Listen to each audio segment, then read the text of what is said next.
estructura que, bueno, acá se ve la rodilla nomás, pero en nuestro organismo pues todo está unido. Y tenemos que de la cadera viene pues el cuádriceps, ¿no? Que va a acabar en el tendón este que ven acá, el tendón suprapatelar, que va a ir a la patela. Bueno, acá se convierte como en una fascia, y se convierte después en un tendón infrapatelar que va a la tuberosidad anterior de la tibia. Entonces las molestias que van a haber en la rodilla pueden ser referidos del cuádriceps, incluso de la misma cadera. En el cuádriceps, ¿qué cosa he visto durante la vida de médico que he tenido? En el cuádriceps, por ejemplo, hay rupturas del recto anterior, y que salían, me acuerdo, un paciente con una pequeña hernia, pero no hay hernia, pues, si no hay ningún conducto. La tendinitis del suprapatelar. Pero ya yéndonos a la misma rodilla, tenemos que, donde se va a insertar el tendón del cuádriceps, tenemos también una bursa por debajo del tendón, y se va a insertar pues en la patela. La rótula, que tenemos que es el único hueso que está libre, no está sin articulaciones, sostenida por los ligamentos, por los tendones que pasan sobre él. Tendemos también en la misma rótula una bursa patelar. Pero acá, por ejemplo, ya están señalando a la cápsula articular que está dentro de la articulación, ¿no? Y la cavidad articular, digamos que la rodilla es una estructura anatómica que está a nuestro alcance para poder hacer diversas maniobras que vamos a mencionar, ¿no? Después, más abajo tenemos el tendón infrapatelar que llega a la tuberosidad anterior de la tibia. Acá nomás están mencionando o están dibujando acá a una bursa infrapatelar, pero acá hay dos bursas, una infrapatelar superficial y una infrapatelar profunda. Después tenemos otra bursa, ¿no? Subcutánea, cuando ya se va a insertar en la tuberosidad anterior de la tibia. Vamos a ver, por supuesto, los meniscos, vamos a verlos directamente, el cartílago articular de la rodilla. Por supuesto, por encima están los meniscos, que son importante fuente de patología que vamos a ver. La epífisis superior de la tibia. Entonces acá ya tenemos el tendón del cuádriceps, la patela, la rótula. Acá le dicen el ligamento rotuliano, yo les he mencionado como tendón infrapatelar, y que va a la tuberosidad anterior de la tibia. Podemos observar acá el ligamento cruzado anterior, y por detrás el ligamento cruzado posterior, pues. Pero acá sí señalan muy bien el ligamento colateral medio, y por adentro por afuera está el ligamento colateral lateral o externo, ¿no?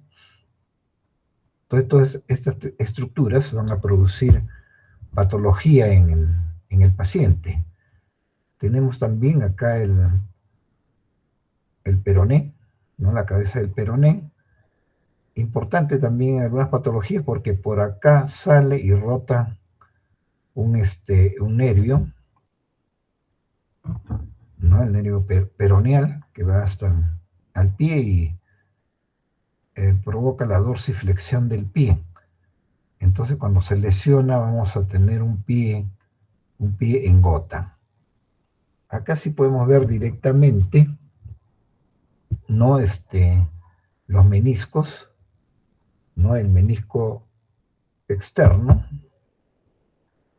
Los dos son un poco distintos, más oval, redondo. Acá como que no llega a cerrar todo el círculo, pero esta es una fuente muy frecuente de patologías, las meniscopatías, que ya veremos en el examen clínico, que son importantes para el diagnóstico de estos pacientes. Y los ligamentos, el ligamento cruzado posterior y el otro es el ligamento cruzado anterior. Entonces los ligamentos cruzados también, sobre todo los futbolistas, son los que más sufren la ruptura de esto, pero por supuesto hemos visto numerosos rupturas de ligamento cruzado por la práctica deportiva que hacemos en los deportes, sobre todo los días sábados. Tenemos acá el ligamento popliteo, tendón del popliteo,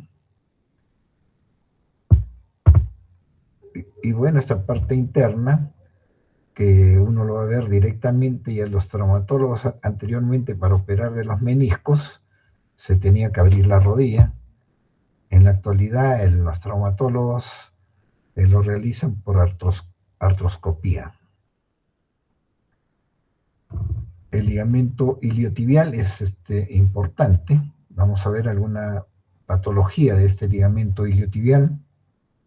Tenemos el músculo cuádriceps y la parte posterior, ¿no?, que se denominan los hamstrings, el semimembranoso, el semitendinoso y el bíceps femoral, que van a acabar en un tendón o con unos tendones.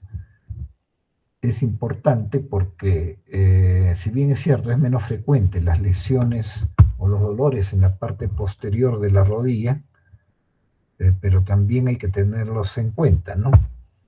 Y acá tenemos la parte anterior, tenemos acá el músculo sartorio, pues, ¿no?, que fíjense, va prácticamente desde la cadera, ¿no?, hasta el borde interior de la rodilla, formando parte de la pata de ganso, que acaba uniéndose prácticamente tres tendones para formar la bursa anserina, también fuente de mucho dolor, sobre todo en señoras que ya tienen 50, 60 años y están muy gorditas y la rodilla se le va un poco para adentro, ¿no?, ingenuo valgo, produciendo esa bursitis a este nivel. Tenemos el vasto interno, el recto anterior, que ya les mencionamos, y la fascia lata, importante también, ¿no? Los movimientos son únicamente dos, ¿no? Flexión, que la producen el bíceps crural o bíceps femoral y el semitendinoso, y la extensión, el cuádriceps, ¿no? También colabora en algo el semimembranoso, ¿no?, en la flexión de la rodilla. Entonces son los dos movimientos que ustedes tienen que hacer al paciente, pues, ¿no?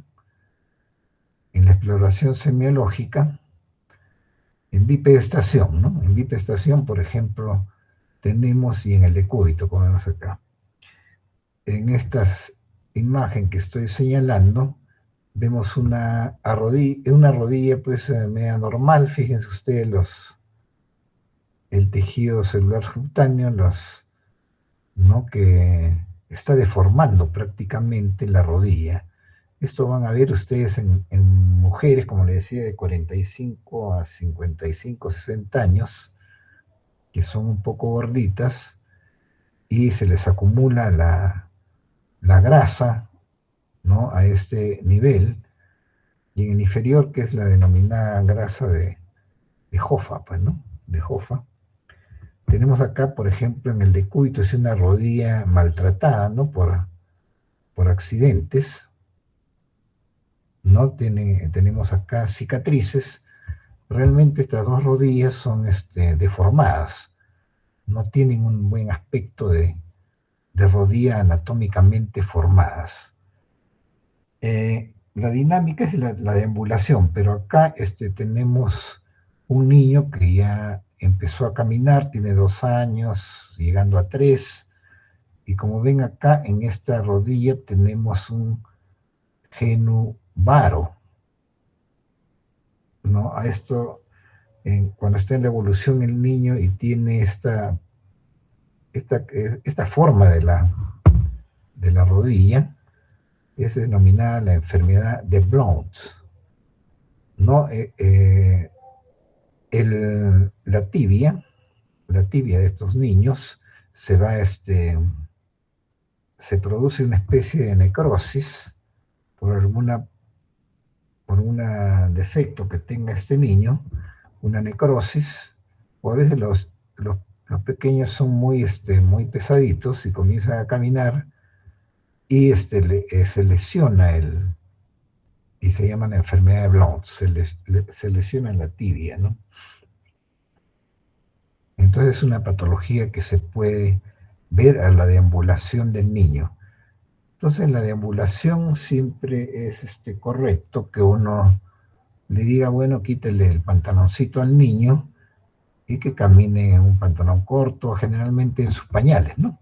Para poder ver bien cómo es la actitud de esta marcha. Lo primero que uno ve son los trastornos de la alineación, como se dice, a la vista. Tenemos, por ejemplo, acá un genu valgo. El genu valgo sería preferible diagnosticarlos desde niños, porque desde niños podemos, al menos esto más lo vemos los rehabilitadores, podemos actuar sobre esta rodilla utilizando unos zapatos, ¿no? Con una cuña medial para poder enderezar un poco el ángulo de esta. Pero acá tenemos el varo también. El varo también podemos modificarlo, ¿no? El varo con una cuña lateral. Entonces, o cuña medial o cuña lateral, estoy hablando esto en los zapatos. Y es necesario realizar esto porque para evitar que estos niños, cuando ya sean adultos, cuando tengan 25, 30 años, no sufran de las rodillas, ¿no? Porque alguien que tenga genu valgo o genu varo, ¿no? Van a tener las consecuencias de una artrosis probablemente de la rodilla y a edades jóvenes, pues, ¿no? Generalmente yo espero una artrosis de rodilla en un paciente de 60, 70 años, pero no en uno de 40, 35 años, ¿no? Pero también tenemos el recurvatum, esto es un poco más difícil, no está acá en la figura, pero se va para atrás la rodilla. Lo normal es que puede llegar hasta unos 5 grados, pero si sobrepasa ya y llega a 10 grados, ya es un recurvatum que hay que modificarlo. O hay que ponerle algún aditamento para que no haga tanto recurvatum, porque ustedes imagínense caminando con recurvatum, va a haber un mayor desgaste del cartílago de la rodilla. La rodilla, como es una estructura anatómica que no tiene músculos encima, pues al menos por la parte anterior, también por la parte posterior, porque en la parte posterior están llegando los tendones de los hamstrings y de abajo de la pierna están llegando de los músculos de la pierna, pues, ¿no? Pero se van a observar rápidamente la sinovitis, porque uno siempre el examen hay que hacerlo comparativo con la otra rodilla. Inmediatamente uno ve que está aumentada de volumen. La rodilla debería ser en la parte más fría del organismo, por lo tanto debería estar fría. Claro que acá en Cusco, en estos climas a veces frígidos, como ya llega la helada ahora, por ejemplo, la gente se abriga bastante, pues, ¿no? Entonces cuando uno va a examinar las rodillas están calientes. ¿Por qué? Porque están con su pantaloncito de lana arriba y todo ello, pero sin embargo, la sinovitis se va a ver, inmediatamente ustedes comparan con la otra rodilla y van a ver la aumentada de volumen, pues, ¿no? Y ante ese aumento de volumen, una puede ser lo que se llama el signo del témpano. Hundir la patela, que se va a hundir y va a rebotar, se llama témpano porque es como el hielo que ustedes le ponen al agua. Si ustedes presionan el hielo, se va hacia el fondo, pero inmediatamente sale hacia arriba, pues, ¿no? Lo mismo ocurre con la rótula. Ustedes la presionan, no con toda la mano, sino puede ser con un dedo, entonces va a rebotar, y como si flotara pues en el agua, ¿no?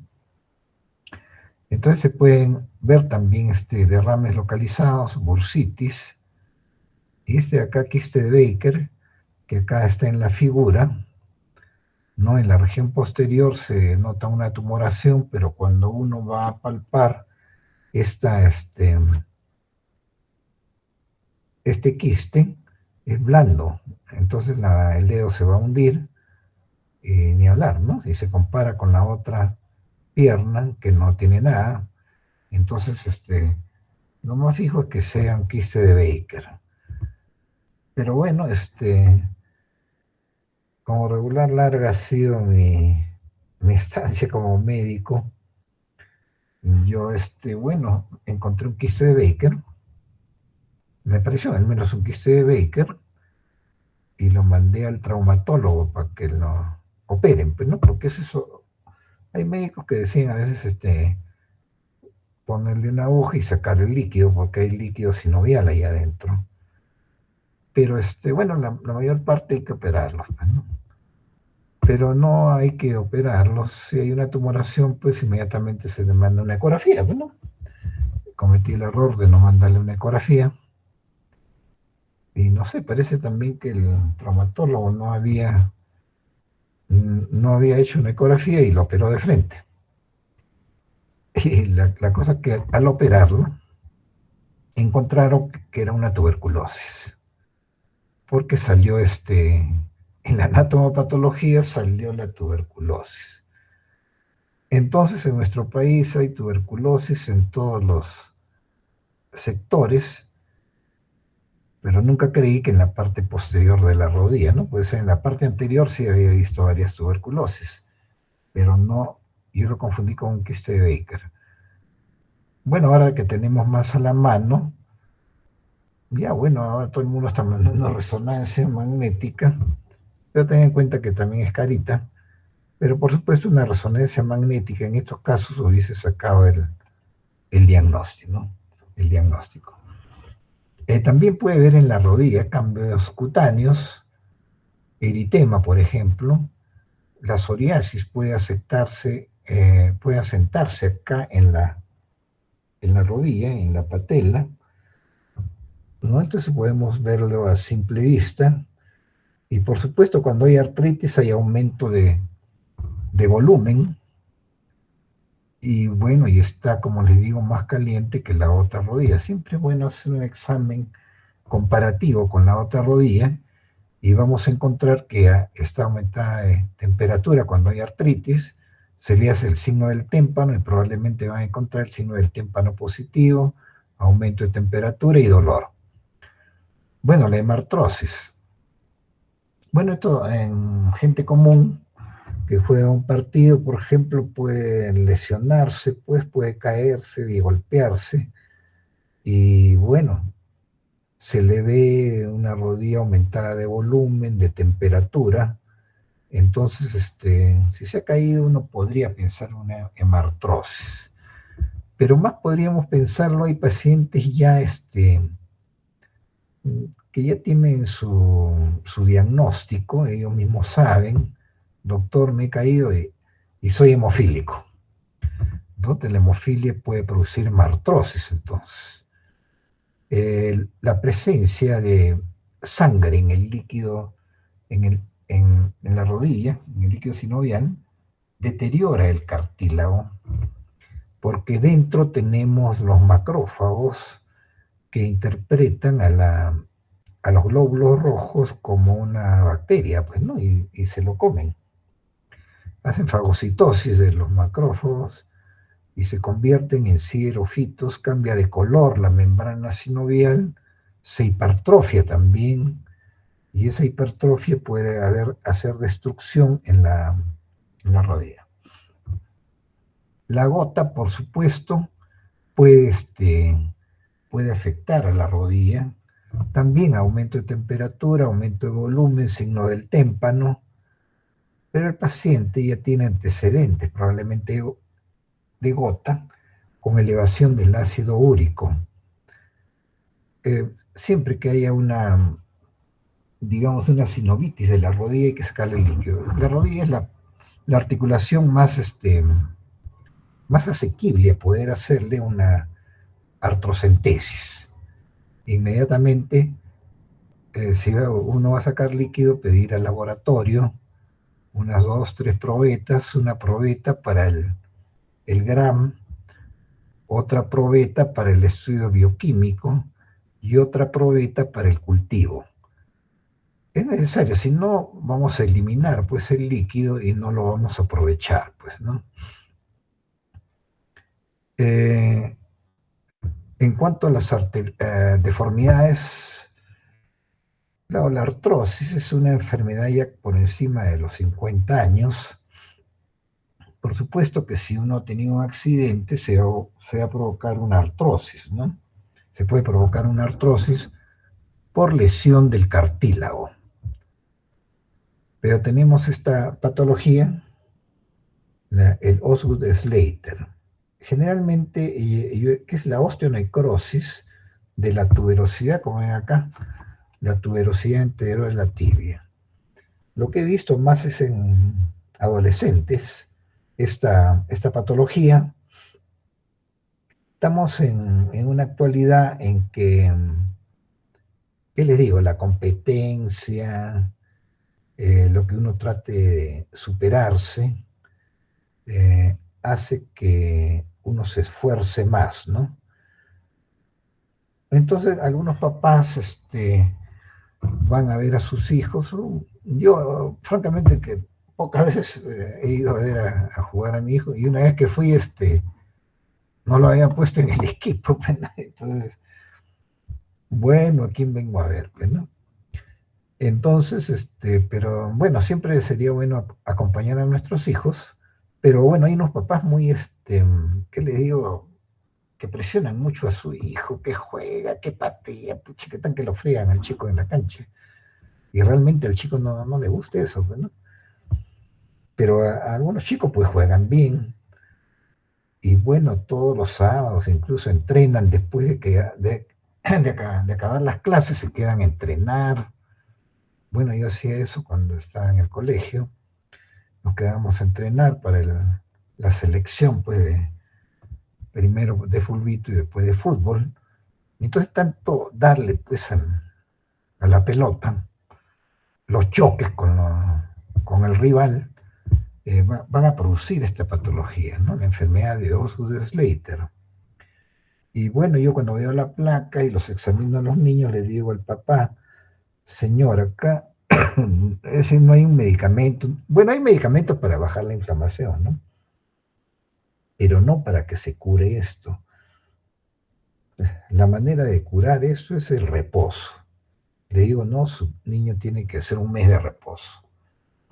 No reposo, digamos, en cama, ¿no? Sino que un reposo relativo, digamos. Que no se dedique al fulbito durante un mes.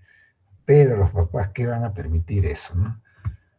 Pero en tanto lo frían al chico, pues no, porque va a seguir con la molestia y esto no se va, porque queda medio fragmentada la tuberosidad anterior de la tibia. Bueno, pueden haber la artritis crónica, como les he dicho, la artritis reumatoidea, la las espondiloartropatías seronegativas pueden afectar acá.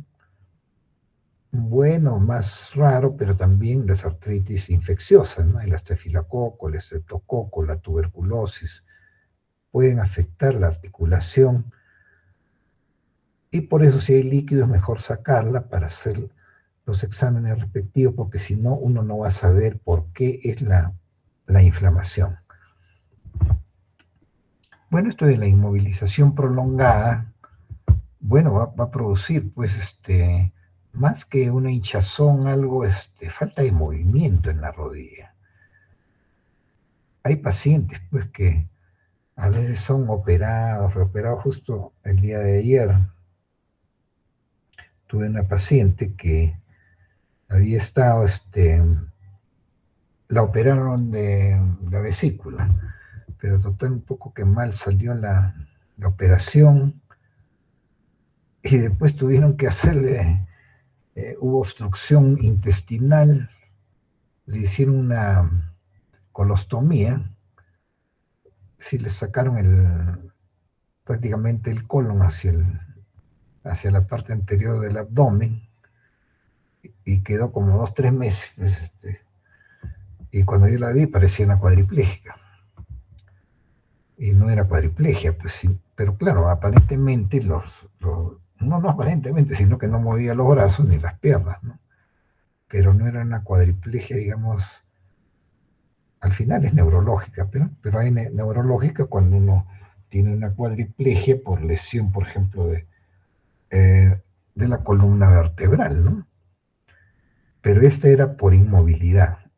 Entonces ya en el CIE-10 también un síndrome denominado de inmovilidad.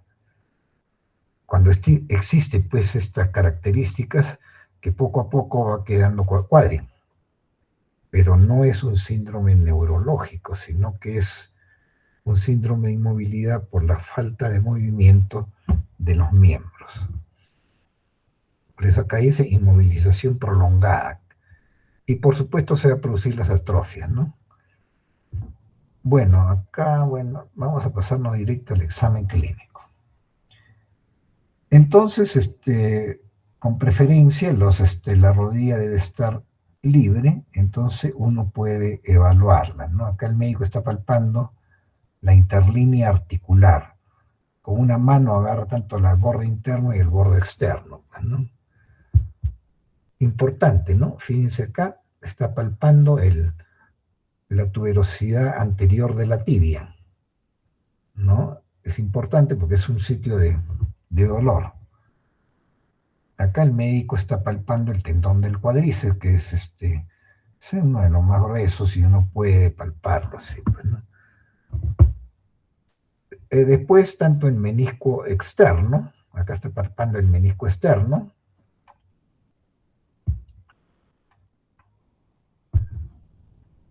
acá está palpando también hay que palpar el menisco interno, por supuesto. Acá está palpando ya el médico el ligamento lateral interno y el ligamento lateral, y acá está palpando esto es importante, bastantes lesiones hay de la bursa anserina, ¿no? La bursa anserina, donde llega el sartorio, el recto interno. Entonces palpa la bursa anserina, pero más arriba están los tendones anserinos y la bursa anserina. Entonces uno pone de diagnóstico, pues si le duele ahí y el paciente manifiesta que viene por eso, tendinitis anserina. Si ella cerca la tibia, como acá, como que el médico está palpando, entonces ya es la bursa anserina. Entonces el diagnóstico es bursitis anserina, si hay dolor a ese nivel, ¿no? Bueno, el quiste de Baker ya les dije en la región posterior. Las bursitis ya les dije que puede ser la suprapatelar, la patelar, la infrapatelar. Los tendones, ¿no? Los tendones más que se ven más a la vista acá son los de los hamstring, ¿no? Del semitendinoso, del semimembranoso y del bíceps femoral. Por supuesto hay que palpar los músculos, ¿no? Todos los músculos del cuádriceps y los músculos del semimembranoso, semitendinoso, bíceps-femoral, pero para hacer un diagnóstico hay que palpar también los tendones. Es decir, lamentablemente en estas últimas épocas no están palpando, no están examinando al paciente. Ya les conté lo de la práctica, que me mandaron una paciente pues, que le habían mandado electromiografía, resonancia, y no lo habían examinado al paciente. Digo, señora, ¿le examinó el médico? No, me dijo, ya, haz esto, ¿no? Así ya.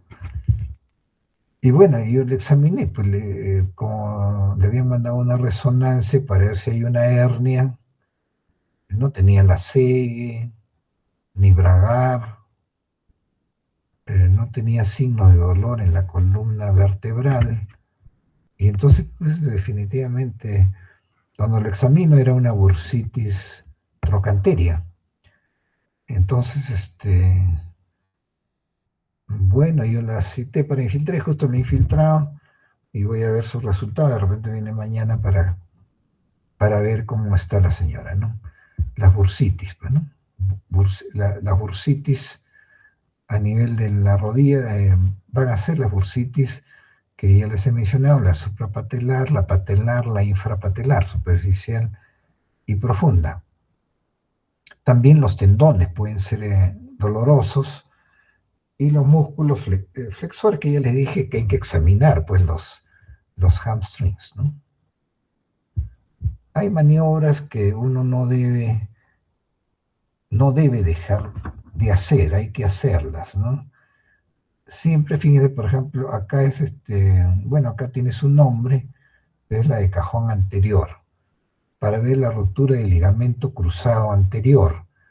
Entonces, como ven, el médico se sienta en el pie del paciente, por supuesto no todo, sino una parte del glúteo y la pierna, y jala hacia adelante, hacia donde está la flecha que viene acá.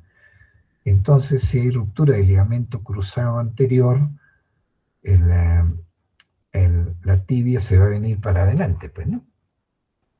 Y para el ligamento cruzado anterior es al revés. También uno se semisienta en el pie del paciente y lo empuja hacia atrás, ¿no? Entonces la tibia se va a ir hacia atrás, no si es que hay la ruptura de estos ligamentos. Y los ligamentos laterales. Esto sí es bien fácil, pero cuando le duele al paciente la rodilla hay que hacerlos también para identificar cuál es la estructura anatómica que está doliendo, pues, ¿no? Entonces, en este caso el médico está haciendo una valgización, está empujando la pierna para afuera y la rodilla para adentro, entonces lo que se va a ver acá es el signo del bostezo. Si es que hay ruptura de los ligamentos laterales internos, y cuando es para afuera, de los ligamentos laterales externos, ¿no? Es decir, la valgización y varización de la rodilla nos puede dar el diagnóstico de la ruptura de estos ligamentos. Los meniscos, la de McMurray, ¿no? Se le echa al paciente, se le flexiona la rodilla y después se va extendiendo la pierna, pero miren, para el menisco interno y para el menisco externo. Entonces una rotación, un poco de rotación interna, entonces le va a doler al paciente la rodilla, y uno dice, bueno, hay una meniscopatía. Generalmente, en realidad eso es quirúrgico, ¿no? Pero aquí sí, para confirmarlo, podría mandarse una resonancia magnética, ¿no? Meniscopatía interna o meniscopatía interna con la maniobra de McMurray para el menisco interno y externo. También para comprobar la maniobra del menisco, esta es la maniobra de Apley. Entonces, en decúbitos prono se pone al paciente y, como ven, la rodilla en 90 grados y se presiona y se rota. ya sea para adentro o para afuera. Este es para confirmar que hay una meniscopatía. Y bueno, muchos pacientes nos llegan y en realidad el menisco, pues si lo ha hecho diagnóstico, y si incluso viene con su resonancia y hay meniscopatía, tienen que operarlo, pues, ¿no? Porque la terapia le puede calmar un poco el dolor, pero el menisco sigue lesionado, pues, ¿no?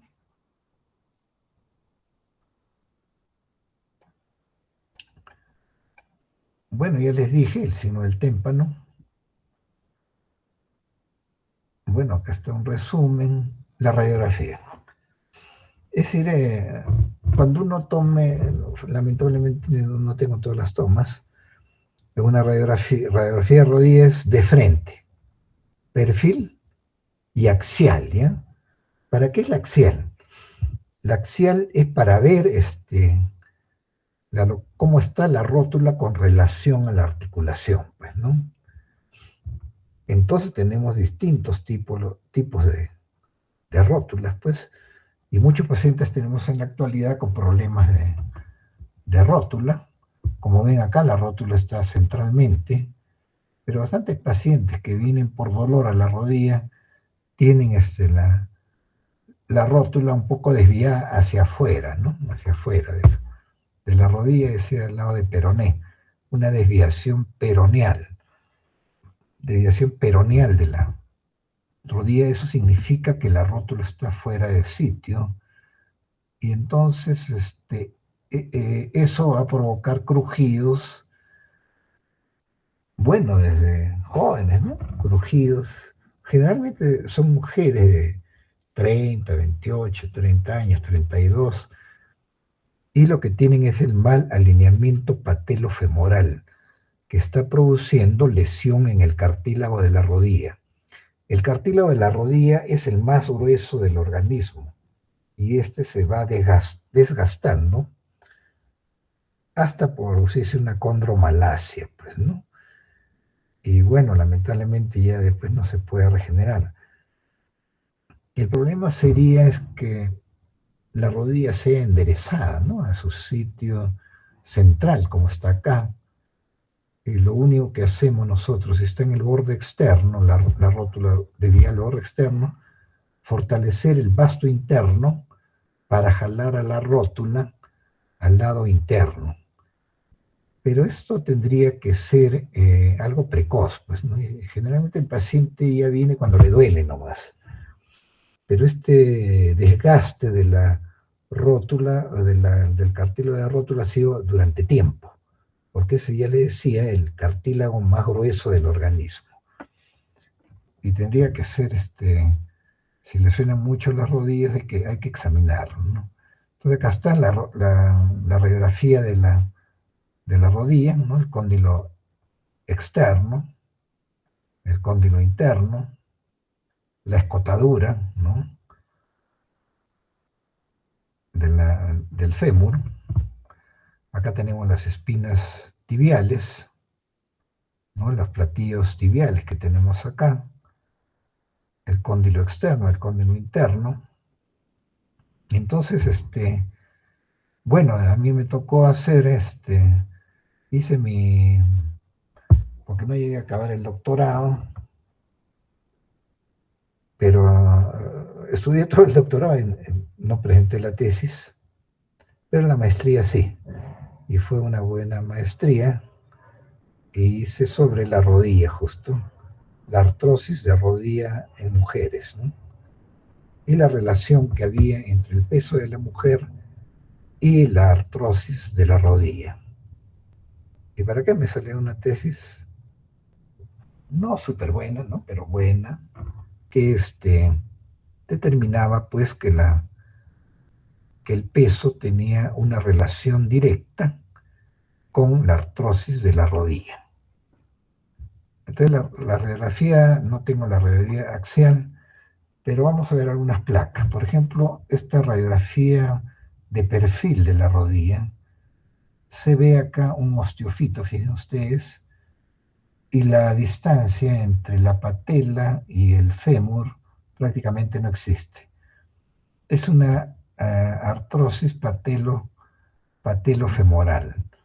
En esta radiografía de frente, por ejemplo, se observa la esclerosis, esta cosa blanca que hay acá, esclerosis, digamos que es una artrosis grado 1, pero también tenemos como las espinas tibiales están bien afiladas, muy en punta, que ya está ocurriendo esto por la misma artrosis. Acá sí tenemos la radiografía de un niño como ese que les enseñé caminando anteriormente, y acá está en varo, fíjense. Entonces, este varo, fíjense acá, tiene cartílago de crecimiento este niño, por lo tanto se sabe que es niño, ¿no? Entonces tengan en cuenta, por favor, que en los niños hay cartílago de crecimiento. ¿No? Hoy algunos dicen, no, acá hay una fractura. Pero ya, bueno, entonces yo me quedo callado porque también con los colegas es a veces bastante difícil, ¿no? Pero bueno, uno sabe, el cartílago de crecimiento, el último que se cierra es de la cresta ilíaca, que se cierra a los 21 años. Entonces, por eso se dice que uno puede crecer hasta los 20, 21 años, ¿no? Porque todavía hay cartílago de crecimiento. Pero esta es una enfermedad de Blount. Fíjense el borde interno, cómo le está saliendo como un pico acá. Entonces acá hay que modificarle los zapatos para poder enderezarle el paciente. Pero acá tenemos otra lámina en la cual encontramos calcificaciones, bastantes calcificaciones. Probablemente esto es una condrocalcinosis, que se da en las personas por encima de 60 años. La tomografía puede sernos útil en la rodilla, y la resonancia magnética nuclear. Acá tenemos el ligamento cruzado anterior, por ejemplo. La artroscopía sí es para ver directamente y esto es lo que ya se hacía en el hospital.